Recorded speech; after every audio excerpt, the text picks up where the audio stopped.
Well, welcome to the latest edition of TV on the Net. I'm your host, Tom Vartanian. Today's show brought to you by AmeriQ Credit Union, for every day, for everything, located next to Little Caesars at 3944 Route 281 in Cortland.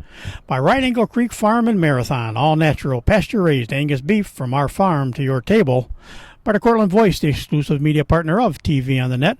For all your local news and sports in Cortland County at no cost to you, check out cortlandvoice.com. By the Royal Auto Group on Route 281 in Cortland, the home of no hassle, no razzle-dazzle. Check them out at royalautogroup.com. By Yeaman Real Estate at the entrance to Yeaman Park off I-81 exit 11 in Cortland.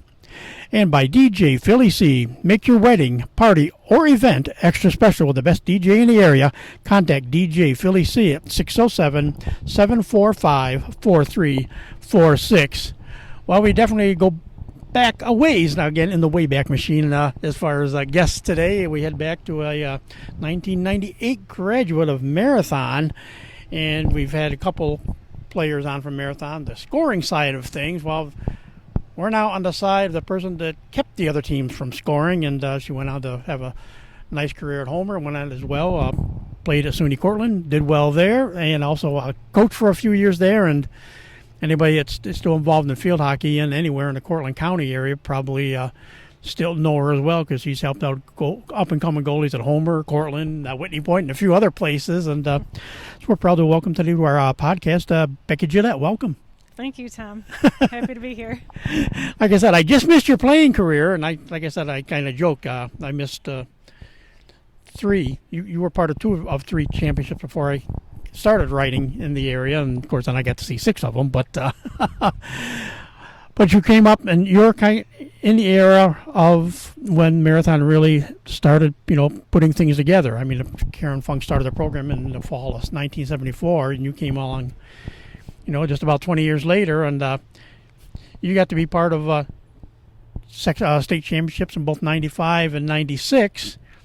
And, we're a sectional win away from going to another one in 97. Mm-hmm. But what got you hooked on field hockey to begin with back in the day?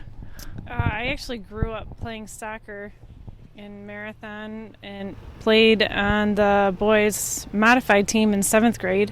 Loved playing soccer, but at the same, unfortunately, in that time frame, there really wasn't a girls' soccer program. So I decided after my 7th grade year of playing soccer with the boys that it was time to switch over to a new sport and try out field hockey. So I began playing at the modified level my 8th grade year and did not start out in the goal. Actually played in different positions all over the field and started to enjoy the game a lot, but I never really felt like I clicked anywhere on the field during that 8th grade introduction of a year to field hockey. And then at some point, it's a little hazy because it was a little while ago, but somewhere between 8th grade and 9th grade, there was an opportunity to play in the goal for a couple of practices and a couple of games because there wasn't anybody and they needed somebody. So I thought, what the heck, I'll try it. And as soon as I suited up the old cane equipment that were heavy, that are well outdated today, I fell in love and felt like I found my spot on the field, and just loved being the goalkeeper, and started soaking up everything that I could from the coaches that I worked with. Unfortunately, it was temporary. I didn't finish the season out in the goal. The other goalie that had been starting came back, but just having that little taste made it so that it was something I knew I wanted to do and be a part of in the future. And so it gave me something to work towards. Because after my freshman year, Bobby Jo McAllister was the senior goalie on the varsity team and was a phenomenal goalie, but she was a senior. So I decided that I wanted to be a goalkeeper and set my sights on hopefully earning the varsity goalkeeping position my sophomore year. Went to summer camp and then for my sophomore year, it kind of took off. So your sophomore year was 95? I think, yes, 95. 95 to be your sophomore. Were you on the varsity team as a freshman, or were you on the JV team? I don't know. I was definitely not on the varsity team. I don't remember if my freshman year, if there was a JV team or a modified team, because I can't remember who was coaching. I remember Ellen Garrett was my coach. I think she was my 8th grade coach, but I don't know if she was still my coach my 9th grade year or who the coach was, which is weird. But I know somewhere, and I know Ellen was a JV coach for a long time, and then of course Sue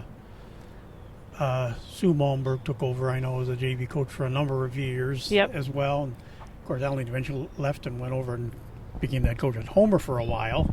Yep. And things there. So I kind of understand. And then Kathy Hoyt, of course, had been there forever too, as far as a coach. And now there's all sorts of different people. Last few years it's kind of been, a couple of former players have stepped in, have been JV coaches, stuff like that. And from what I understand, we're waiting to get the final word if you're the new JV coach or not. So we don't really have. Have you officially heard anything yet on that move or not? I have not officially heard, but I feel like it's probably going to be happening. So I'm pretty excited about it. if we say we'll go on if it happens. By the time this podcast airs, it may have been will be official because we'll be in this. It won't air until actually mid-August. As far as when we do this, I don't usually date myself too much, but so I'm a little bit ahead on the TV net site. So yeah, by then we will definitely know one way or the other. What will it be like? Say it does happen that you'll come back and like you said, you coached the SUNY Cortland for a while after playing for the Red Dragons. What will it feel like to come home to Marathon and be a coach again? I'm really excited about it because I teach in Marathon and I've taught kindergarten, first grade, UPK, and now I'm and I've been teaching second grade for the last 4 or 5 years. So it'll be a really great way to reconnect with kids that I've had as students and kids that I've known at a younger age. But it's also a way. It'll be really great to continue to be a part of field hockey and get back into coaching and work with Karen Funk again and continue to learn things. Just from talking with her a couple of times this summer about the prospect of coaching, I'm still soaking up so many things from her and her knowledge and her passion for field hockey. And so I'm really excited to reconnect with the girls and hopefully inspire. And my own daughter, I believe, will be on the JV team, so it'll be an interesting adventure and coaching across the board. I'm a little bit nervous because I feel like I'm a little rusty, but, field hockey's been a big part of my life for a very long time, so once I get going, it'll be a great.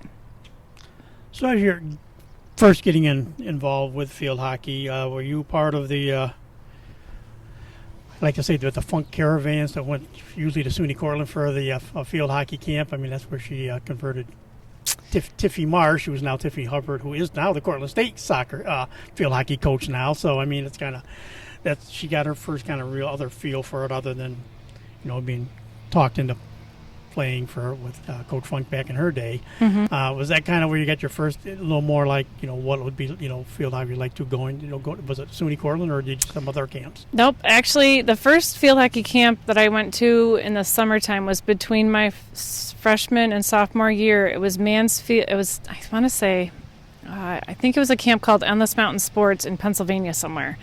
And there was a group of girls from our team that had gone, and being a brand new goalie and using the equipment that luckily Coach Funk provided, there's so much that I learned at that camp and had a great experience in learning what camp was all about and getting to know new people and learning things from different coaches.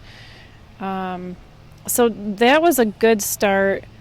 But there were trying to think where other camps that I went to down the line. I'm not sure.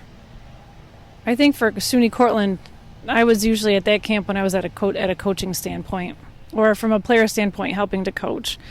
A lot of times between summers, especially in college, I would travel to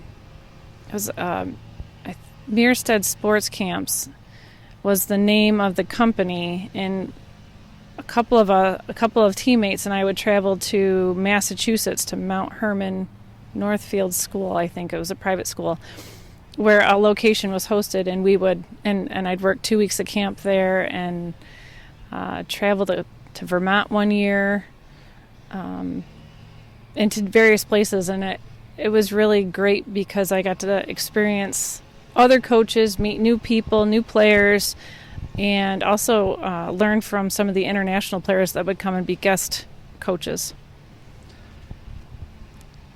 So, what was the hardest part learning to become a goalie back then? I kind of relate to it because I remember, I got to see a lot of the successors to you, Jolene Phillips, Stacy Billings, and for a long time, Karen always said, if somebody graduated and the next person stepped up and they had, another good goaltender, and they, during all their real hot seasons, they just kept, names changed, but it was, the level of play remained the same. But my daughter played in 7th grade at home, where she went out for field hockey, and at that time, first time she'd ever played field hockey, and just with her asthma and stuff, she didn't really care for a lot of running and stuff. I said, well, try being a goalie. So she learned a lot, and just she only played the 1 year, and it was enough. And she was kind of, you worked with, I think with her, Maddie, I can't think Maddie's last name from Homer, was also her classmate, who was the starting goalie, and Katie was the backup in 7th grade, and then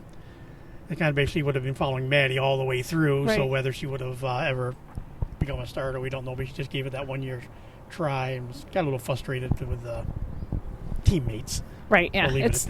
Yeah. And that is a hard part, that because the goalkeeping position is very unique and it's a one-player spot in the game, it can be the hardest part, I think, I remember, especially in high school, was understanding my job, learning how to play, and not always having a coach right there to direct. A goalkeeper really has to be self-motivated and be able to kind of work independently, because there's more field players than there are goalkeepers. And so the hardest part would be being in that goal and then recognizing that you're the leader in the defensive circle. And if you're a younger player, it wasn't always appreciated when insight or direction was given, because the goalkeeper can see the whole field. And so it's important for that goalkeeper to lead the defense and provide that direction sometimes of who's marking up or where the ball needs to go. And so sometimes learning how to communicate and lead efficiently was one of the harder things for me, but it's also a key element in being a strong goalkeeper. And of course, you had two of the top 6 leading scorers in goal history for up to through your junior year, because they graduated in '97. But you had Carla Tagliente and Hillary Matson doing a lot of the heavy lifting on the offensive side. Yes. Yes, which is great, because by having the caliber players that they were tremendous leaders on the field and off the field. They were also very hardworking, but also practicing and playing against the best every day makes a big difference for play in the game. So the sophomore year was your first year. '95 was your first year with the team. I like the fact that you played 3 years of varsity field hockey and only had 7 losses and 1 tie and about 54 wins. If I just doing rough math, looking at that, but 17-3 the first time out, and you took over for like you said, Bobby McAllister had been the goalie and stuff, and they won a state title. You're stepping in the goal your first time as the full-time goalie, with a state championship caliber team, and with, like you said, the players you had. Obviously, like I said, I know those two mainly, Carla and Hillary. Who are some of the other players you had during that those years with you that Ooh, that's a really good question. So let's see, that's a really good question. So the people I graduated with were Katie Greep,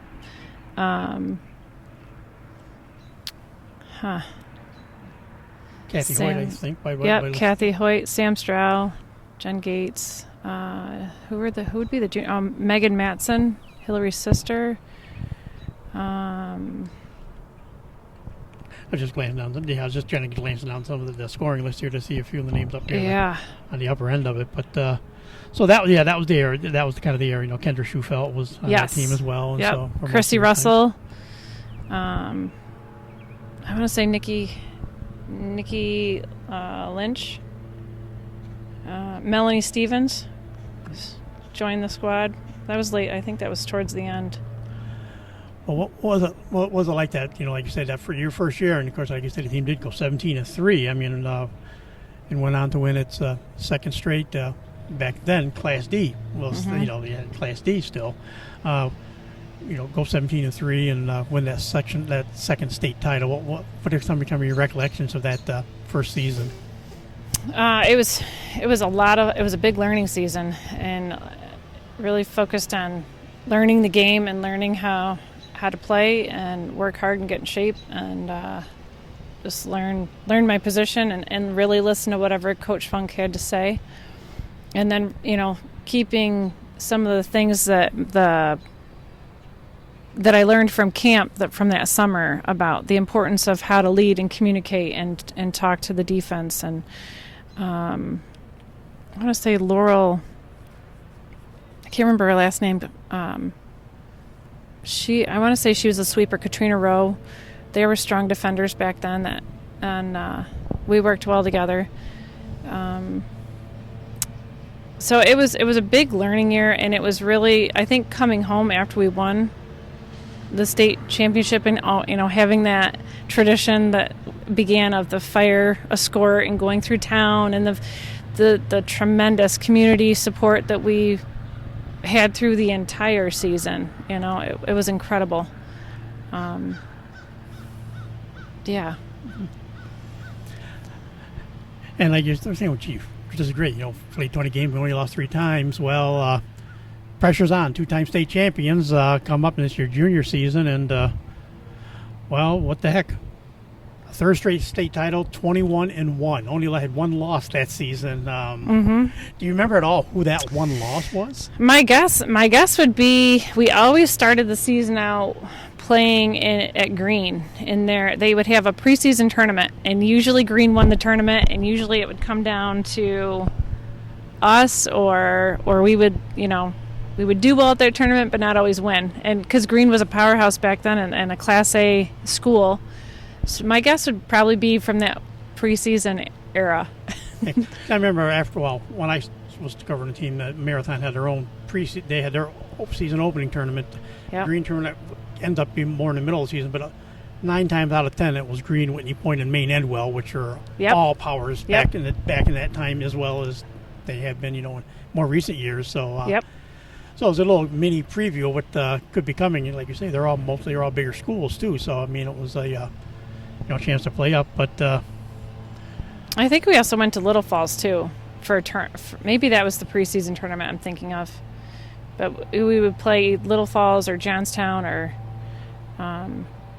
But honestly, from those seasons, a lot of times I remember the preseason and how important it was to Coach Funk that we have opportunities to bond as a team and come together. And we would usually begin with some sort of like a barbecue or a get-together at one of the players' houses and do like a fire and s'mores and just kind of get to know one another a little bit, and then get up and go to practice the next day. And each group would be responsible for providing cookies for one night. And so I remember a lot of the team building stuff that we did back then, and it was really important because it did bring us together, and it brought everybody to have that common goal of wanting to win and building that tradition of strong hockey. And of course, everybody back in the day, and even up to, it's kind of started a little bit again, but I mean, a lot of the years I remember early covering the team, especially during the state title runs there. A lot of the team played in the summer, went to camp, but also played in the summer a lot. Did you get involved in playing summer stuff too? I often would try out for like Empire State games, but there was a green goalie that was either the same age. I think she was the same age as me. Her name was Tara. She ended up playing at Lock Haven, and she was an incredible goalkeeper. And I got into the Futures program, which was a a good building program for field hockey players, and especially ones that are hoping to end up and play at the college level. And so those were opportunities that were year-round. I would go to summer camps when I could. I would play whenever I could if there was pickup games. And those were great opportunities. But I learned a lot from the Futures program, and that was a lot of weekend play. But unfortunately, with the Empire State stuff, I would always try out, and most of the time I wouldn't make it because the green goalie was just phenomenal. And so, there's that one spot on the field for the goalkeeper, and so that's that tough spot. But it was always motivational to me to always, look to see when I did play at that higher level or participate in the Futures program, look to see what those goalkeepers were doing that made them much better, and work hard to continue to excel in my own skill level. So 2 years of varsity, only a total of 4 losses, 2 state championships. You get to the senior year going, boy, I like field hockey. Boy, field hockey is easy. Well, nothing to sneeze at, but to think this was a bad season, 16-3-1 your senior season. Mm-hmm. The highlight of that season, Coach Funk got her 200th win. Mm-hmm. I've been lucky enough, I was around for 400 and 500th wins. Mm-hmm. But lost in the sectional finals that year in Class D. I'm trying to think back in 97, who was there? Early 90s, I was back in my hometown area of Afton, and I was covering that. I know when Green, well, I covered Green at the time, and Whitney Point, and I covered also Sydney, and Sydney had a real good group in those early 90s of feel like they went on and won the state title one of those years in the early 90s that I was down in that area. So, I mean, it's well, like you said, we got all the way to the sectional final, which was no surprise. You get to the sectional final, but then just to have it all, your senior season not quite getting quite as far as the team had been going. Well, it was definitely a crushing way to end your high school career for sure.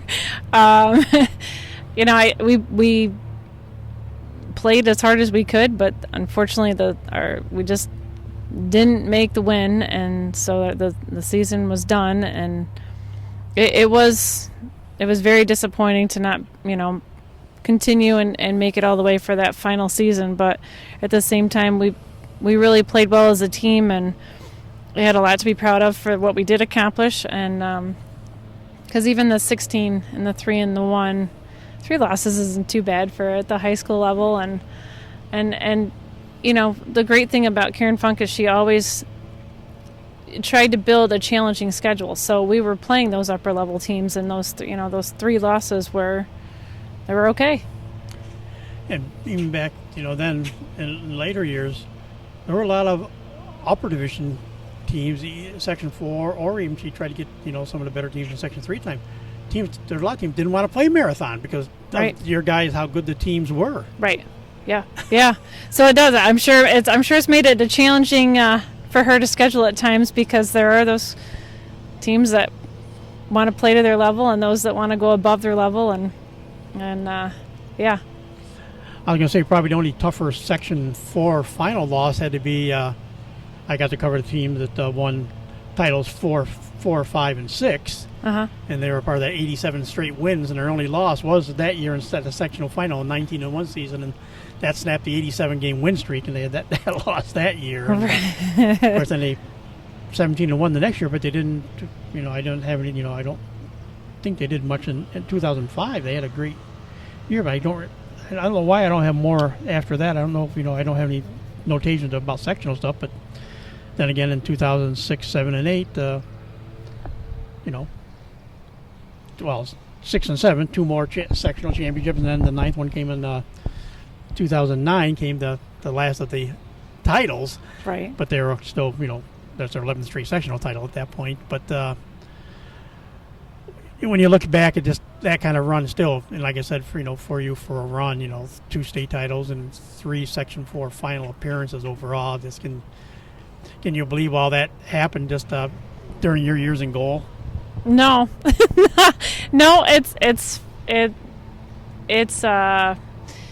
actually, when I sat down and wrote my letter of interest for the JV field hockey position, it forced me to go back and think a little more about some of the things that I have conveniently forgotten, or just kind of blended together over the years, because I have been fortunate in my field hockey career with the successes and accolades that have been earned, that it is pretty cool to think about what was accomplished and what I was able to be a part of, and that I played a role in it, but that, it's always a team effort, and the incredible people that I was able to learn from and work with and play field hockey with and just experience because of the sport is amazing.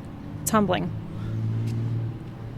So you moved on to college, stayed close to home, ended up at SUNY Cortland. How'd you end up going to SUNY Cortland? Because I know back that day, I know Ncaa was heavy recruiting marathon girls. Ncaa was a strong team, and of course, you had those few rare super players like Carla and Tiffany Hubbard now both went to Maryland. You have Marta Malberg later on ends up in North Carolina. Yep.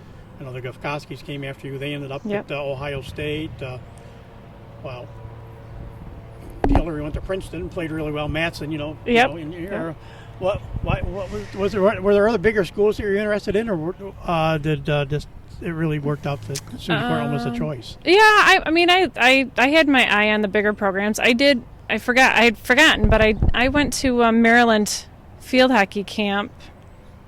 I want to say between, I think, the summer of my junior year, and had a great experience and learned a lot of things. But and of course, just like any field hockey player that dreams of playing in college, I had big aspirations of wanting to go to a big school. And at the time, Maryland had a couple of field hockey goalies that were already coming in, one from another country, and so they didn't have a need for a goalkeeper.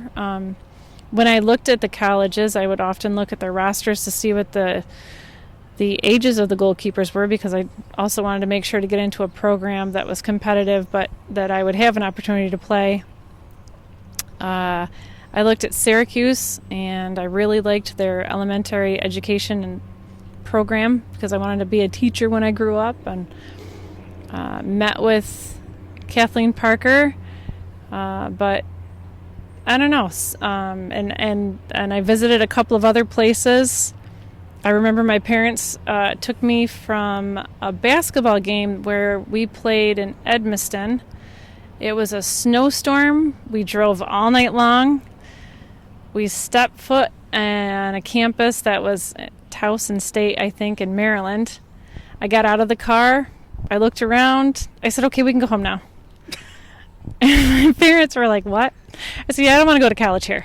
So, I don't remember if the coaches really even talked to me, but somehow I would, we would check things out, and the campus was not a fit for me. I don't really know why. I just got out of the car and had this sense that it wasn't going to work. And I can remember my mom wanted me to look at SUNY Cortland, and I kind of fought her on it because it was half an hour down the road. Who wants to go to college so close? But SUNY Cortland has a great teaching program and great field hockey program, so we went and checked it out, and everything just seemed to fit. And at the time, it was a different coach. Her name was, I think, Stacy Schilling, and met with her, talked with her, she had great things to say. The goalie that was playing at the time was Catherine Badisco-Masink, and she, I think, was a junior. So, it just seemed like everything kind of fit with Cortland State and comfortable, and so I ended up choosing to go there. And I will never forget, in May, after the decision was made and I'd been accepted at Cortland State, Stacy called to say that she was not returning in the fall, that she was going in a completely different direction for her career, and I don't think Coach Wetmore took the position until August, and so there was a lot of unknown about who would take over the program. And but once I set foot on campus and got through the initial year of the freshman scare and being on my own, and getting through college preseasons, which thank goodness Karen Funk was so good about her preseasons and ran tough preseasons because it prepared me for what was coming in college. But I really can't imagine playing for any other coach. I was truly thankful that Cindy Wetmore took the position and was my college coach. And so, before we talk a little bit more about the SUNY Cortland part of your career, you did play 2 other sports at Marathon. You were a basketball player and you played softball in the spring. What can you recall back from your days as a basketball player and then playing softball? Basketball was always fun. It was always an opportunity to get in better shape because with basketball you're going up and down the basketball court, so there's lots of sprinting, and it definitely was not my strong sport by any stretch. But it was a great experience because I got to play basketball with my sister. My sister is a year younger than me, and we both were pulled up to varsity at the same time. So we played basketball together, and so that was a great experience. And then in the spring, I enjoyed playing softball with, and Mike Riley was the coach at the varsity level, and I was a first baseman, and that's pretty much where I played for my whole career and loved it. And so it was a lot of fun. There was a lot of fun. Mike Riley was always tough, but he, at the same time, you could tell that he really cared about all of us and the success and teaching us life lessons. And so they were great athletic experiences across the board for me. Yeah, unfortunately, we just lost Mike in the last year or so, Mike Riley passing away. But I one of all the different Mike Riley stories I could probably come up with over the years, watching him coach different teams and stuff. Softball is the one that still sticks out with me because I remember there. I think it was a sectional final one year, and he had no Tiffany Marsh because there was a field hockey camp or field hockey something that wasn't. And of course, Tiffany was off to play field hockey that weekend when it was like a sectional tournament final, I believe, that one year or something. But I think he did eventually forgive her, but it was kind of like, one of those. It's still one of those things. He had some good players, but we got a sectional final, and you're going to go up do something else. It's yeah, I'm sure that didn't sit well because and that's because for Coach Riley and even Chip Stewart and really any of the coaches, like when it's their season and it's that sport, you need to be dedicated to that, and they didn't share well at that time, and rightfully so, but now moving forward to today where there's a lot of where kids are doing more, they're kind of specializing in one sport. That's kind of becoming more the norm than it was back then. So. Yeah. Well, I laugh because I always had fun in the fall seasons between Chip and Karen. Mm-hmm. Oh, hey Chip, Karen got her 400th win. Oh, that's nice. But they really respect each other, and they cared about what he cared about what the girls did as much as he cared what his guys were doing on the soccer field. It was always vice versa with with the kids. Liking wanting everybody to do well, but it was always just funny. He's off winning sectional titles and battling and trying to get state titles. Here's Karen knocking off state title after state title, and he finally got his one right before the fall before COVID took over, so he finally got that elusive state title after 6 or 7 trips down there. Right. So that was nice to see. But it was always fun, just the rivalry those two would have with each other, and just how they would try to needle each other over things. Yeah. And he, and his. He was also very inspirational to me as well, in that he really inspired me to begin playing field hockey, and even through the years when I played basketball, there were a lot of times when he would work with me for foul shooting or different basketball skills, and it wasn't things that he had to do. It wasn't time that he needed to spend, but he was always willing to help, and he, can come off with some tough love sometimes, but he did. He's another coach that had such a big heart and really invests in his athletes and students, and really could make a positive impact.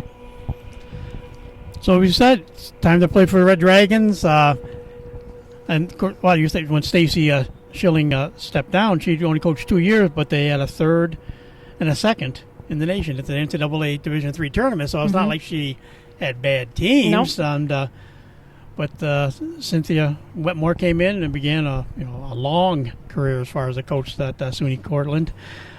Fourth in the state tournament that year. It was kind of like fourth place there. But then 12-9. You can say first year coach, learning the players, learning how she wants to coach the teams and stuff. What was it like that freshman year? Learning under a new coach.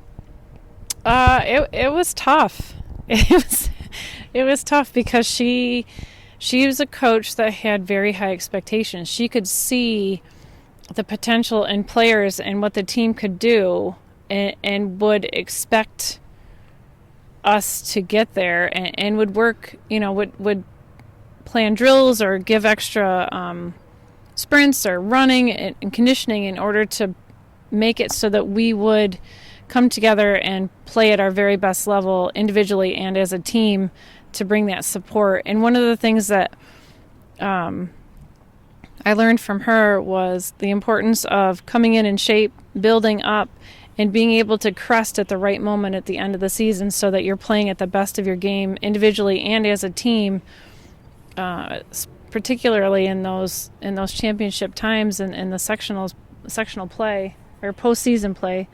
And she really was very good about that. She could really see well and would, could coordinate and fix. And I actually went through today and looked at some of my scrapbooks of those college years, and there were a couple of forms in there, the evaluation forms that she filled out, and great positive things, but then also things to work on, and those were important to me because they motivated me and gave me clear goals to work on between the seasons. And she too would spend time with me, particularly with penalty strokes.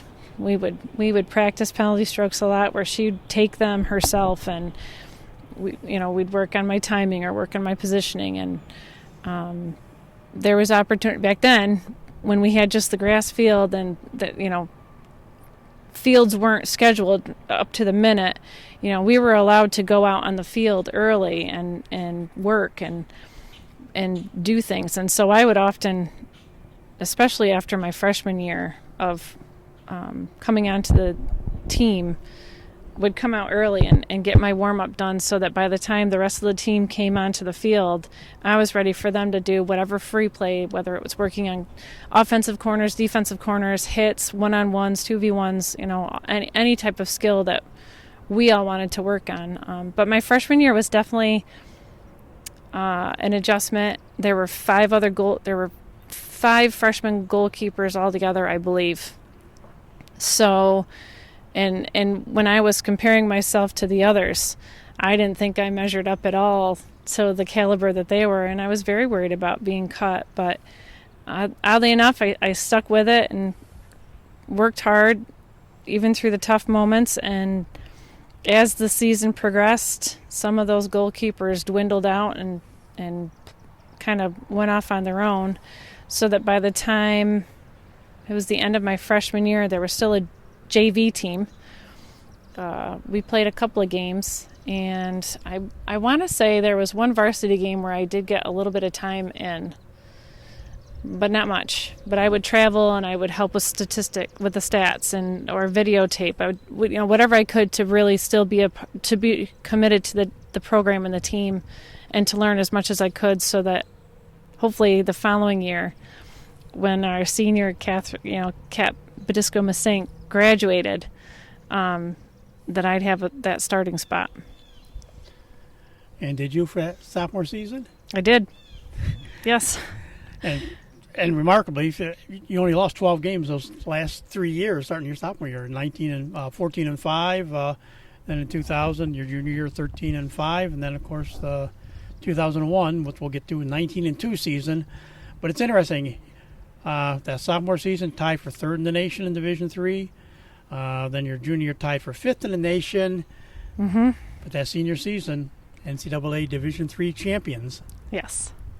Well, what was that like? You won state titles in high school. What was it like? You're kind. It was kind of the same boat. We're making the national tournament. Three out of your 3 out of the 4 years, on the 3 years that you really were a starter, you always going to the national tournament. And finally, that senior year pays off, and you get a national championship. What was it kind of like that growth, and what happened in that magical season? That was amazing. Any collegiate player or any athlete couldn't ask for a better ending to any season or the end of a career, for that matter. And that being able to finish out the season at the top, not everybody gets to have that opportunity, and so that. It's unforgettable and definitely left a lasting impression on me as a person and as a field hockey player. I'm very proud to be able to have those accolades. But it really began my junior season, in that when we got to the postseason play, the last game that we played was against William Smith. And Ncaa Livingston was from Whitney Point, was the leading Huron, and I just have always had tremendous respect for her as a player and as a person, and so going against her team, and we ended up for that game, I think it was the second round of regionals against William Smith, and we started out 2 goals down in the game, and our team came back and tied it up so that we ended up going into overtime. Nobody scored in overtime, so it went down to penalty strokes. And if I'm remembering it correctly, I believe one ball got past me and scored in the penalty strokes. And none of our players were able to score on their goalie. So that one goal cost us our season, and it really was inspiring to us. And I remember walking off the field, and not that I've done too many interviews in my life, but I don't know who talked to me after the game, but it really brought us together. And we said, we're going to win this next year. It really. It made it so that our team really moved with that for the next season, and it put us on a mission, and we did. My senior season, we came on the field as a team and worked really hard. There were many times during practices we'd spend extra time before or after practice perfecting and working on skills and plays and listening to what Coach Wetmore had for strategies, and so that we could be at the best we could be, and we did. We set a goal and we accomplished it, and it was incredible. And again, that junior season, you're still number 6 in the goals against average for a season, 0.67, which is not too shabby. Ironically, I laughed. Stacey Billings was a 0.62, so she's 4th on that list. But again, you came back went through that national championship year there in 2001, and you're number 2 goals against for a career still at SUNY Cortland. I think the fun part, you look at it, just 0.79, you go, well, you gave up 42 goals over your whole career. But then the fun part, when you look at it, 3,732 minutes of playing time. That's, I don't know what that breaks down to hours and everything. I'm not even going to try to figure it out, but almost, over 3,700 minutes of playing time. You gave up just 42 goals. And granted, probably some of those were, like you said, one was that penalty, a penalty situation like that and stuff too. So I mean, they weren't all actually in game time. But the thing that's all you only. Can you imagine that you only gave up 42 goals your whole college career? No, it's very humbling. Nope. And of course, right ahead of your predecessor there, Catherine Polisko. I think she was she's number 3 all time, and .880. Mm-hmm. So I mean, she's right there with you. So, so your playing career ended. What made you decide? Then you spent the next 4 seasons stuck around as the goalie coach. You stuck around. What made you decide you wanted to stick around and be the goalie coach, and or how did that come about? So I, with earning my teaching degree with my bachelor's, New York State requires to have your master's degree, and so I really didn't want to leave college and just get my master's degree done, so that when I was done with that, I could step into into my classroom someday and be able to focus on working with students and not so much continuing with schooling, because it just was ready to be done. So Coach Wetmore and I had a really great relationship, and she offered a graduate assistant program to me, and I was also I also looked at Utica College, and the coach there, Pat Mahalko, at the time, had offered me a grad assistant position there as well. And I actually, in between my junior and senior year, the Cortland State field hockey team traveled overseas to England, and we were able to play some against some club teams and really learn some things, and that was a great experience. And then I also went overseas with the Utica College team after my senior season, I think, and played over there with their team for some club teams, and they were both amazing opportunities. And Pat Mahalka was a very knowledgeable, great coach too, but SUNY Cortland had the Better Masters program for what I wanted to pursue in literacy education, and I had a huge respect and a great relationship with Cindy Wetmore, so I ended up choosing to stay at SUNY Cortland and get my master's degree while working with the field hockey team, which was an incredible learning experience, and all of the behind-the-scenes work that goes into coaching and travel planning and working with goalies. I got my feet wet with officiating, because often with scrimmages I'd help with that, and basically helping with whatever, and recruiting. So they were great opportunities, and we worked so well together that once I finished my grad work and then got a job at Marathon initially, I just wanted to stay put and continue to work with the Cortland State field hockey team. And when Stacy Billings was there, it was great working with her and being her coach. I was going to say, did you help? Was that one of those recruits that wasn't too hard for you? Were you one of those that was big on bringing Stacy to the program later? For sure. One thing, Stacy, I remember, Stacy was tall too, so she was tall, so she, not always you see that the tallest person was the goalie on a field hockey team, but yeah, Stacy was tall and she covered a lot of ground. She did, yeah. She was a very good goalkeeper, and we had a great relationship, and we still do today. So, so it was just a great experience, and continuing being a part of that field hockey tradition. And then once I got married and had my daughter, then it was time to take a break from coaching and focus on teaching and parenting. And but field hockey didn't completely leave my system. I think I still helped out with summer camps, and after a year or two, then I began to officiate through Section 3 for a couple years, so that I got another experience of field hockey at the officiating level. So did you do Section 3 of the Syracuse area? Did you? Yes. Not Section 4? You didn't stay down?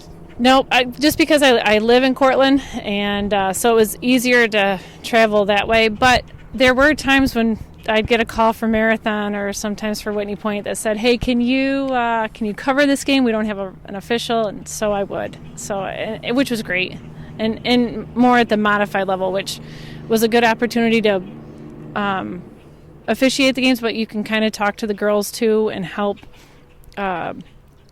give pointers a little bit. Not a lot of coaching, but it's a little more relaxed, so that there was a little bit of teaching involved, and usually coaches were, let's get them to spread out as opposed to being in a big mass on the field. And so, but the officiating was great because it wasn't an everyday commitment, and it was a way to stay with field hockey, but I really missed the coaching aspect.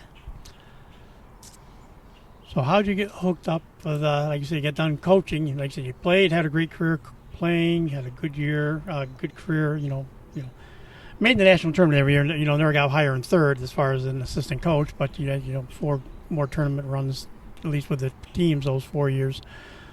What kind of got you into coaching? Like I said, you coached some girls in some of the different areas around here. What kind of how did that all come about that you ended up becoming like a coach and training for potential field hockey goalies? That's a good question. I was approached.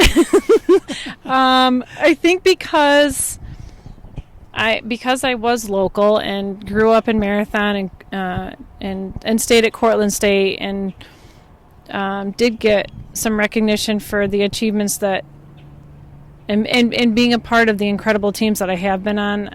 I did develop a reputation of having an ability to help other, sometimes goalkeepers in particular. And, Ellen Garrett was my coach, so her at Homer, it was a great thing for her to call me up and say, hey, can you help a little bit with preseason? And the goalie from Whitney Point, I think I crossed paths with her because I think her mom worked at Cortland State, and I took a class, and I think that's how I ended up helping her a little bit. So making connections through field hockey, through Cortland, really made a difference in and even Jamie Brown in Cortland, and officiating too, where it was when they saw that I was on the field, hey, could you maybe help out with camp or help out a little bit? So that was a great opportunity to do that. How would you describe your style as you started out just learning how to be a goalie? By the time you got done, with college and coaching, what was your kind of style and goal? So I always tried to lead by example. It was important to me that I not just talk the talk but walk the walk.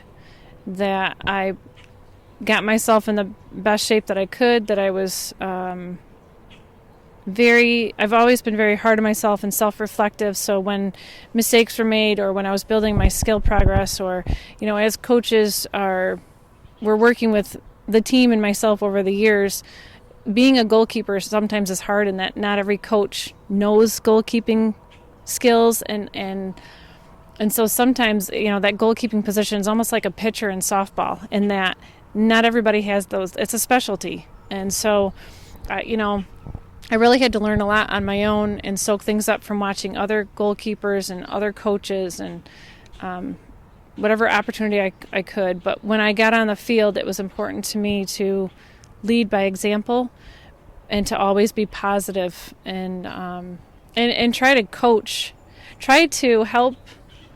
I would coach from the field. I would coach from the goals. So whatever the coaches were telling us, whether it was Coach Funk or Coach Wetmore or Coach Mihalko or whoever at the time, whatever their strategy was for the game or whatever we were looking for certain players to defend against, I really listened carefully so that when I was in the goal, it was an opportunity for me to help direct and continue that game plan that coaches would set.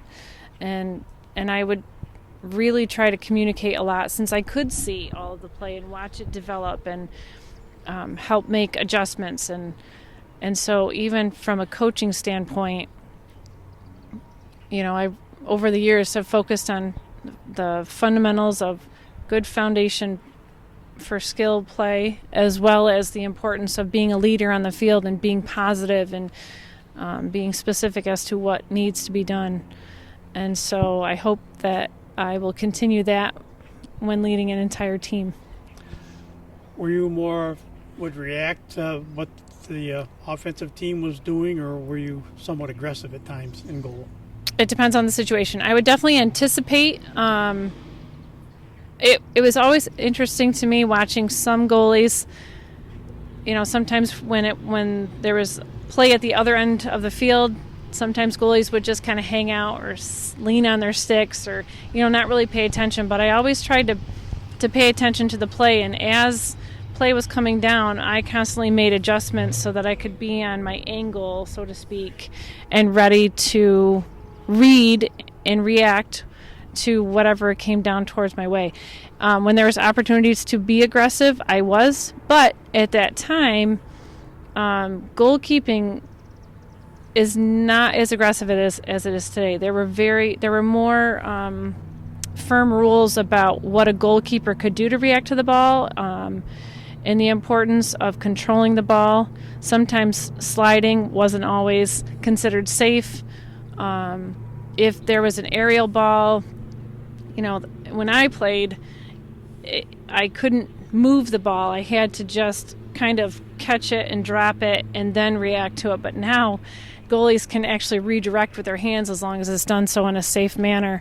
So I was aggressive when I could be, but I also was careful to try to read and anticipate what would unfold as things came down, which is easy for the initial shot, but your obviously rebound shots are, you got to kind of react and go.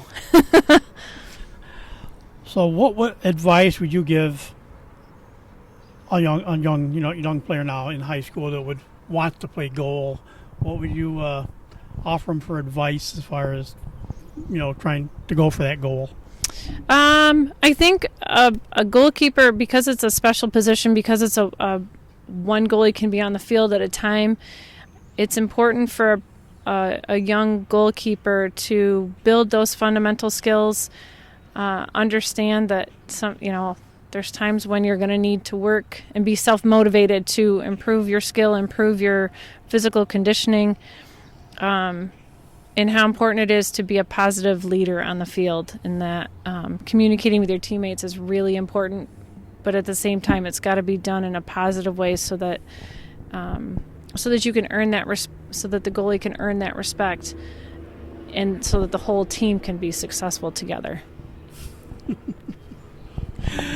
I can't think of a lot that wouldn't take a long time to answer, so I kind of we covered a little bit of everything. I thought, that's what I wanted to do, and I'm glad we could catch up with you. So, Becky, thank you for taking time to talk to us today. Thank you very much, Tom, for this opportunity. And with that, that'll do it for this edition of TV on the Net. Today's show brought to you by AmeriQ Credit Union, for every day, for everything. Located next to Little Caesars at 3944 Route 281 in Cortland. By Right Angle Creek Farm and Marathon. All natural, pasture-raised Angus beef from our farm to your table. By the Cortland Voice, the exclusive media partner of TV on the Net. For all your local news and sports in Cortland County at no cost to you, check out CortlandVoice.com. By the Royal Auto Group on Route 281 in Cortland, the home of no hassle, no razzle-dazzle. Check them out at RoyalAutoGroup.com. By Yeaman Real Estate at the entrance to Yeaman Park off I-81 exit 11 in Cortland. And by DJ Philly C. Make your wedding, party, or event extra special with the best DJ in the area. Contact DJ Philly C at 607-745-4346. I know she's got a married name. I just call her Becky Gillette the whole time because that's what I've known her as. So we'll go that way. We want to thank her joining us again. So for Becky and yours truly, Tom Vartanian, thanks for listening, and we'll talk to you again soon.